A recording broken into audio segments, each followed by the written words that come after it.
자랑스러운 한국 해군 스페인 준장이 한국 해군의 모습에 감명받아 눈물을 흘릴 정도라고 하는데요. 해군이 보여준 놀라운 작전 수행 능력에 충격을 받았다고 합니다. 심지어 나토에서 한국을 향해 나토 해군에 제발 들어오길 간청했다고 하죠. 세계적으로 극찬받는 한국 해군의 놀라운 성과와 능력에 대해 지금부터 자세하게 설명해 드리겠습니다. 스페인 사령관은 충격에 얼어붙었습니다. 여러 훈련을 거친 베테랑이고 비밀작전은 물론 대규모 병력 전기에도 익숙한 그도 처음 보는 광경이었는데요. 한국군의 기민한 움직임은 그에게도 놀라운 수준이었죠. 통제에 따라 일사불란하게 움직이는 것은 물론이고 돌발 상황에도 빠르게 대처하는 그들의 모습에서 경외까지 느낀 그는 훈련이 끝나고 난 뒤 한국군에 직접 보기 위해 함대에 내려왔다고 합니다. 유럽에서도 명성이 자자한 한국군의 실력에 감탄했다는 말과 함께 앞으로도 계속 꾸준히 같이 훈련을 했으면 좋겠다는 의사를 드러냈죠. 스페인 사령관이 감탄한 이 작전은 유럽연합 주관으로 실시된 아틀란타 작전으로 전 세계 부대들 가운데서 두각을 드러냈죠. 자랑스러운 한국의 이 부대는 바로 청해부대입니다. 3호주 원리호를 납치한 해적을 소탕하고 선원들을 구출해낸 아덴만 여명작전을 성공적으로 수행한 부대로 잘 알려져 있죠. 세계 인질 구출 역사상 가장 성공적인 작전으로 손꼽힌 이 작전으로 한국 특수부대의 실력을 전 세계에 알릴 수 있었습니다. 아틀란트 작전에 한국이 참가할 수 있었던 것은 바로 청해부대가 성공적으로 완수한 아덴만 여명작전 때문인데요. 유럽연합 총괄사령관이자 CTF 사리고 지휘관인 페르난데스 핀타도 스페인 준장은 한국의 작전 수행 능력에 감탄했습니다. 심지어는 한국군과 헤어지는 것에 눈물까지 보였다고 하는데요. 대한민국 청해부대의 작전 참가는 해적 활동을 차단하기 위한 국제사회에게 있어 큰 자산이라는 평가를 남길 정도였습니다. 청해부대는 대한민국 해군 최초로 전투함을 중심으로 편성 아프리카 소말리아 해역에 파병한 부대로 2009년에 창설한 국군 유해 전투 파병부대입니다. 신라를 부흥시켰던 장보고 대사가 설치한 해상무역기지 정해진의 이름을 딴 청해부대는 해상무역을 하는 우리 선박을 보호하기 위해 창설된 부대인데요. 주요 임무는 해적의 습격으로부터 한국 선박을 보호하는 역할입니다. 사실 창설됐을 당시만 하더라도 해적의 습격에 빈번하지 않았습니다. 혹시나 에이스의 습격과 비상사태를 막기 위한 최후 수단이라는 성격이 강했죠. 그러나 이 평가를 뒤집은 계기가 바로 3호주 원리호 납치 사건입니다. 소말리아 해적이 창궐하면서 중위부대는 존재감을 드러냈죠. 과거 아라비아 연안을 비롯한 아프리카 해안에 물류교통이 활발한 곳으로 고대 신라 시대부터 이 지역은 상업지대로 유명한 곳입니다. 아프리카의 뿌리라 부르는 지역에 위치한 소말리아 상업지대의 혜택을 받으며 성장했지만 내부의 부정부패로 인해 나라가 몰락하게 되었죠. 소말리아가 망하고 난 뒤 이를 국민들은 먹고 살기 위해 해적으로 돌변하면서 아라비아 반도와 아프리카 사이에 홍해 일대는 위험천만한 해적들의 소굴로 전락했습니다. 비싼 물건을 실어 나르는 거대 함선들의 무장이 허약한 것을요. 소말리아 해적들은 함선을 납치해 물건을 훔치거나 인질로 삼은 선원들의 국가에 금품을 요구하는 일이 빈번해졌죠.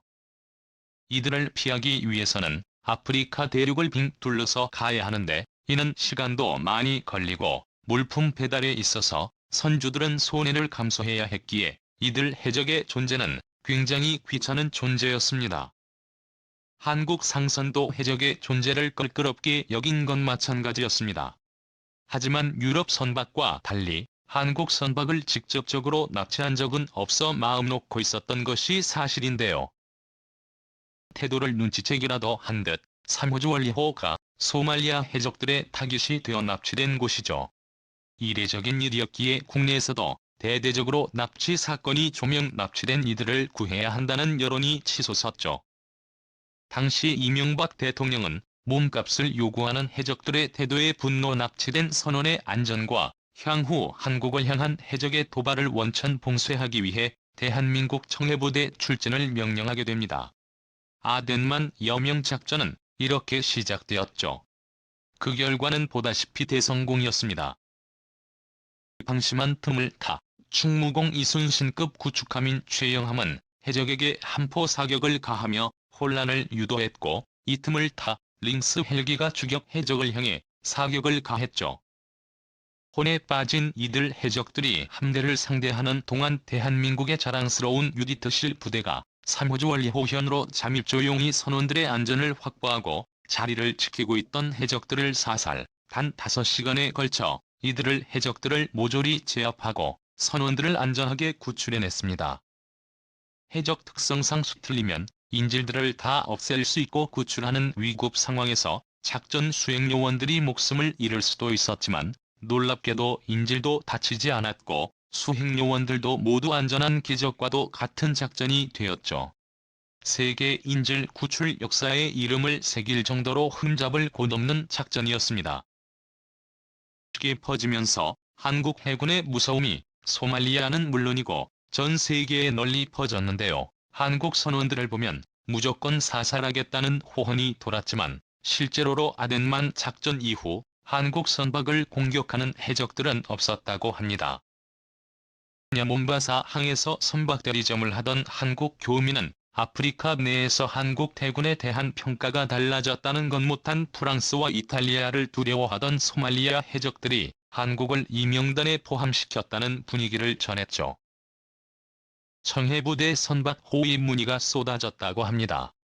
아덴만 작전 이전 청해부대 육전까지 평균 400척을 보였던 반면, 작전 이후 청해부대는 평균 800대 이상의 함선을 호위했다고 하는데요.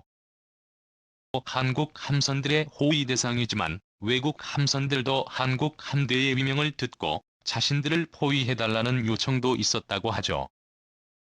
세계적으로도 한국 대군의 노하우를 알고 싶다는 요청이 쇄도작전 수행에 있어서 그동안 유럽과 미국 해군 위주의 작전이 전부였다면 이제는 한국 해군까지도 포함하는 일이 벌어졌다고 합니다. 모아 다른 카다피 정권이 몰락하던 2011년 리비아 내전으로 국민들의 안전이 위험해지자 청해부대가 출격해 교민들을 안전하게 철수하는 임무를 맡았습니다. 2018년에는 가나 해역에서 납치된 우리 국민을 구출하기 위해 소말리아 해역에서 긴급 출동 1만 2,000km를 3주 동안 항해견이 만에 도착하는 빠른 기동력을 보여주었습니다. 해적들에게 무력 시위를 벌이며 협상을 거친 끝에 한국 선원 3명을 돌려받으며 아덴만의 명성을 이어갔습니다. 호르몬제 해역까지 활동 반경을 넓히며 한국 해군의 저력을 보여주었죠. 그동안 아덴만 일대를 중심으로 선박 호위와 해적 퇴치를 맡았던 청해부대는 오만과 페르시아만 일대까지 영역을 넓히며 독자적인 작전 수행을 할 정도로 성장했습니다. 이는 미국 국방부의 요청에 따른 것인데요. 세계 곳곳에 함대를 띄워놓고 해적 소탕과 각종 임무를 수행하는 미국이 한국 해군의 놀라운 작전 수행 능력에 감탄. 한국 해군이 미국을 도와 작전 수행에 참여해줄 것을 원한 결과라고 하죠. 명성을 쌓아가던 청해부대가 명실상부한 전세계 최준용 부대로 알려진 것은 바로 이유가 아틀란트 작전의 멤버로 한국이 참여해주기를 원하는 순간이었습니다. 유럽은 소말리아 해적에 맞서 독자적으로 유럽 해군 조직을 수리별도의 해적 소탕 작전을 시행하고 있었죠. 그런데 한국 해군이 고도 놀라운 성과를 보고 이에 감탄한 나머지 한국 해군이 아틀란타 작전에 참여해 노하우를 알려주길 바란 곳입니다. 여러분이 일시적으로 한국이 도와주기를 원했지만 한국이 보여준 놀라운 능력에 감탄주기적으로 훈련 참석을 원한 것이죠.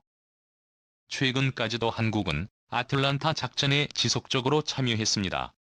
마리아 카스티요 페르난데스 주한 유럽연합 대사는 서울 국방부 장관과의 대화에서 한국의 군사 협력을 온 것 가장 대표적인 사례로 청해부대 지원을 언급했습니다. 지금은 찾아보기 어려운 소말리아 해적의 근절에 한국 청해부대가 큰 공헌을 했다고 말하며 앞으로도 한국이 유럽과 지속적으로 교류가 있기를 원한다는 말을 했습니다.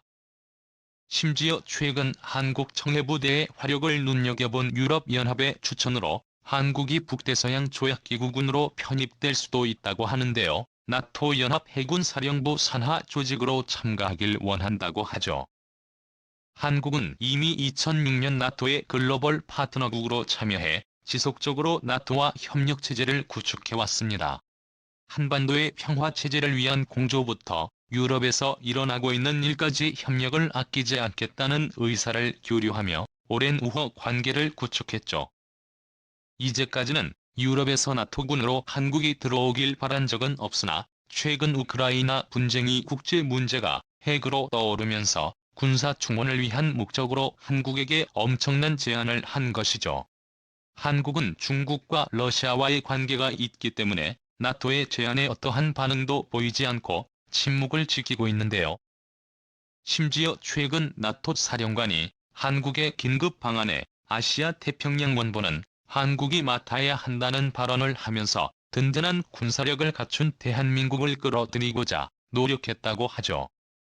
2012년 아덴만 작전이 시행된 지 11주년이 되었는데요. 11주년을 기념해 과거 작전에 참여했던 장교와 특수부대원들은 물론이고 생사가 위태로웠던 3호주 원리호 석해균 선장까지 참석했습니다. 이들은 한국 해군이 성장할 수 있었던 계기가 된 아덴만 작전이 향후 한국 해군의 모범이 되길 바란다는 메시지를 남겼는데요. 그들의 공헌 덕분에 현재도 한국 해군은 세계에서 이름을 떨치고 있습니다. 현재까지 청해부대는 36진까지 파견하며 우리 선박 3,400척을 포함 28,002척의 선박을 안전하게 호위했습니다. 세계적으로 살펴봐도 이런 기록은 드문 기록이라 할 수 있습니다. 아덴만에 성공적으로 수행한 국군 장병의 희생에 박수를 보내며 앞으로도 한국 해군이 세계적으로 이름을 떨치며 그 누구도 한국 해군에게 덤빌 수 없도록 한국이 강력한 군사력을 갖추길 기원하겠습니다. 시청해주셔서 감사합니다.